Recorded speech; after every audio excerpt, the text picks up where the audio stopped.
大家好啊，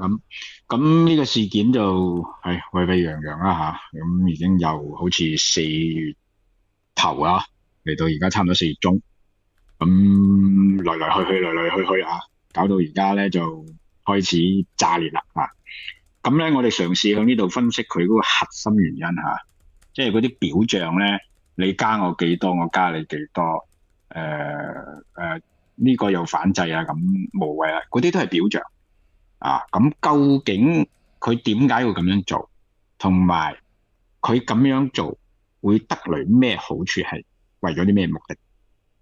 咁我哋可以試想去從幾個方面嘅去分析一下。咁當時佢哋特朗普宣布呢樣嘢嗰陣時，我哋回述一下，佢當時有個動作，佢就將國家進入緊急狀態。佢係通過頒布總統令，因為咧將國家進入緊急狀態嗰陣時，你就可以繞過議會，唔使你哋開會去決定呢件事啦。我直接由總統宣布，進入國家緊急狀態，然之後直接執行行政命令。咁呢個就係佢所採取嘅快刀斬亂麻因為咧，其實咧，佢當時佢即係國內嘅政治博弈係存在嘅，而且係鬥爭得好犀利。佢兩黨嘅鬥爭，包括部分共和黨嘅議員，其實都係反對單邊加稅嘅。咁所以佢就避免國會直接衝突，然之後強化個人嘅英雄主義呢個英雄主義咁有啲花邊嘅嘢都好得意啊！我哋國家已經宣布限制美國嘅電影引進到中國啦，因為美國嘅電影大家都知道係英雄主義色彩嘅咁我哋亦都睇到即係漫威嗰啲科幻嘅電影啦咁大家都知道啦，好多英雄咁英雄主義嘅，咁呢個係一方面。第二方面，咁點解美廉署唔降息咧？當時特朗普多次施壓要求降息，用以降低債務成本，因為佢當時面臨嘅就係37萬億美元嘅國債，每年產生1.5萬億美元嘅利息，呢個係財政支出嚟嘅。我哋回想一下，佢上咗任之後即刻裁員啊嘛，裁員係削減財政支出，佢成功咗無論嘅效果去到點都好，唔理佢成功讓馬斯克做替死鬼，搞掂晒開支大嘅嘢，咁我裁員節流，咁而家節到去用降息去降低嗰個利息嗰個成本啦，即係債券嘅成本啦。咁但係美聯儲唔配合佢。美聯儲係咩機構啊？係一個私人機構，係多個私人銀行嘅聯合機構嚟嘅。咁代表另一幫資本家嘅利益，我唔妥你，我唔配合你，我話知你啦，你政府冇錢用啫嘛，係你嘅事我做咩配合你鮑威爾講過我以通脹數據為導向，只係藉口。咁所以你要明白呢度內裏佢哋又有內鬥喺度，即係國會入邊已經有內鬥啦。好，資本家同資本家之間可能馬斯克同特朗普係一個資本家嘅利益嘅代表，另外一個美聯儲背後嘅銀行集團、金融集團貝萊德又好，嗰啲道富又好，先鋒領航又好唔嚟。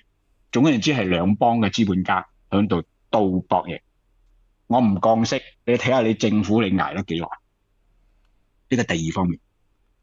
第三方面都係同呢個相關㗎啦，就係你冇辦法 QE 啦，你冇辦法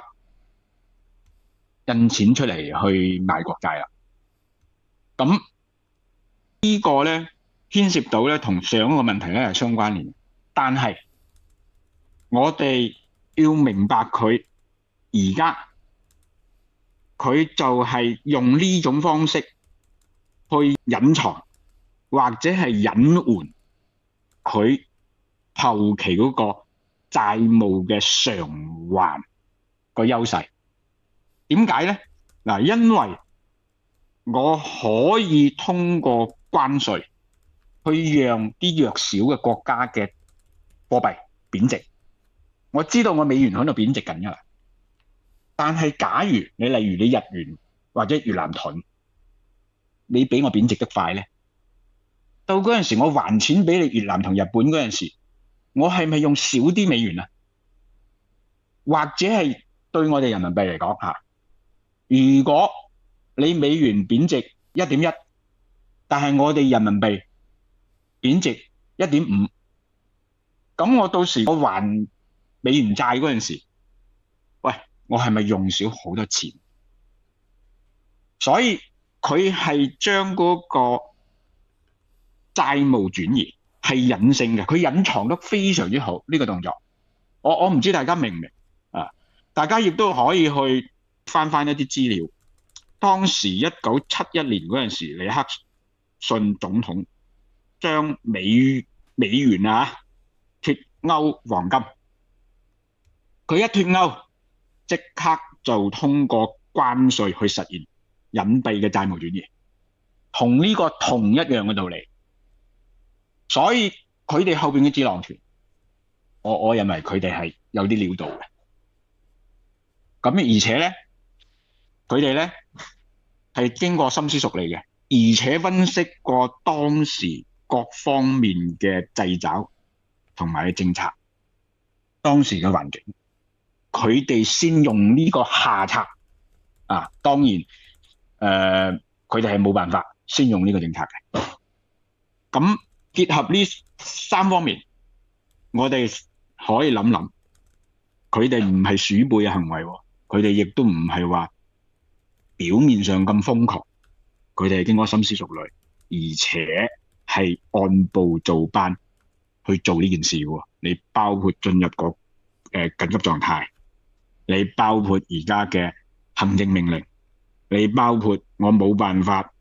降息，我亦都冇辦法去 QE。咁所以方方面面佢只有兵行險象，佢亦都錯誤咁判斷咗佢嘅競爭對手，我哋中國呢邊，佢亦都諗唔到我哋咁硬淨啊！我哋其實即係我哋嘅智囊團都唔少啊！我哋睇穿咗你背後，你兩面受敵，你然之後你各方面你都用唔到，你只有用呢個，而且你咁樣去激化呢樣嘢嗰陣時，其實因為加關稅，最終個經濟反噬係反噬咩咧？消費者，即係美國嘅消費者喎，唔係我哋呢邊喎。我哋呢邊內需真係可以搞掂嘅喎。啊，咁你美國消費者承擔高關稅成本，你知唔知有統計學家亦都統計過嚇？佢而家鞋類嘅物價或者衣物鞋類嘅物價會上升37%，汽車嘅供應鏈嘅漲價可能會達到4000美元，即係每部汽車可能由於供應鏈嗰個重塑啊，我哋叫供應鏈嘅重塑，佢會導致方方面面嘅漲價啊。咁然之後呢個導致個咩問題？都係低收入家庭受損最嚴重啊！嗰啲資本家邊度有影響啊？大佬，嗰件衫先貴咗37%，我直情買咗幾件添啊！車貴咗少少錢，好啊話佢踩多腳油，佢部車踩多腳油都唔止呢個價錢啦。所以根本佢而家兵行險象，佢必然會遭到經濟嘅反噬，就係消費者會好慘，同埋嗰個財富嗰個分配會加劇唔平衡。所以呢度係好麻煩嘅，而且仲有一個負面嘅問題，盟友，佢嘅盟友會對佢呢啲咁嘅動作，無論係特朗普嘅動作好，美國呢個國家嘅行為好嚇，佢都會眾叛親離啊！你睇到歐盟啦，係咪？甚至加拿大啊，咁嗰啲小弟唔使講啦，嗰啲小弟俾佢鋸到一頸血，話以後點睇你咧？以後點信你咧？咁啊，咁另外一個咧就係咧，其實最麻煩嘅問題就係美元嘅信用，美元嘅信用會加速坍塌，